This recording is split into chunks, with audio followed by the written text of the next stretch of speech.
Kevin Bailie, goaltender, Queens men's hockey. Yeah, with goaltending, it's really unique. Every goalie in the entire NHL has little things different about them. I try to model my game after some of the better goalies in the league, like Roberto Luongo and Carey Price, maybe Henrik Lundqvist.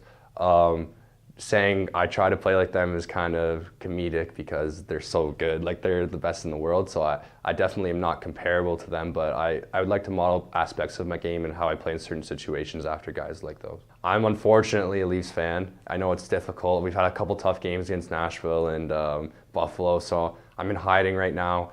I usually get some chirps thrown at me in the dressing room for being a Leafs fan, but I'm a Leafs fan. I can't deny it. Winning the CIS Rookie of the Year was really a proud moment for me and my family. I don't personally strive for personal awards. I would trade that in a million times over for a national championship or an OUA championship with my team. And being a goalie is like being a quarterback in football. If the supporting cast around you isn't good and prepared and playing hard, you won't have much success. So that's a team award in my opinion. If I was on a desert island, I'd probably take Darcy Greenaway with me. He's been my best friend for a very long time now. We live together. He played for the Kingston Frontenacs last year, and I convinced him to come here. Whether or not we would survive more than a couple of days, we have a tough enough time surviving in Kingston, so that's difficult. But I would have to bring him. He's my best friend on the team. Not to say though, I'd be fine with going with anyone on the team. We have a really good group of guys. I can't say one bad thing about any of the 25 guys on our roster. So I'd be cool with anybody, but I'd probably take Darcy with me because he'd keep it interesting.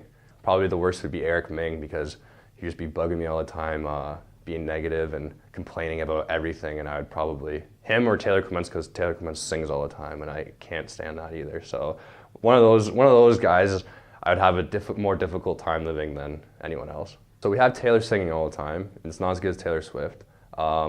Everyone's different. Some guys get really focused. Some guys are quiet to themselves, have headphones in. Some guys like Blair Wentworth, Taylor, Darcy are really loose. They're loud. They're making fun of everyone. Pat McGillis always talking about the line he's matching up against. So there's a wide variety of people. Some guys get really angry, or if you're a big defenseman, they're gonna have to beat someone up that game.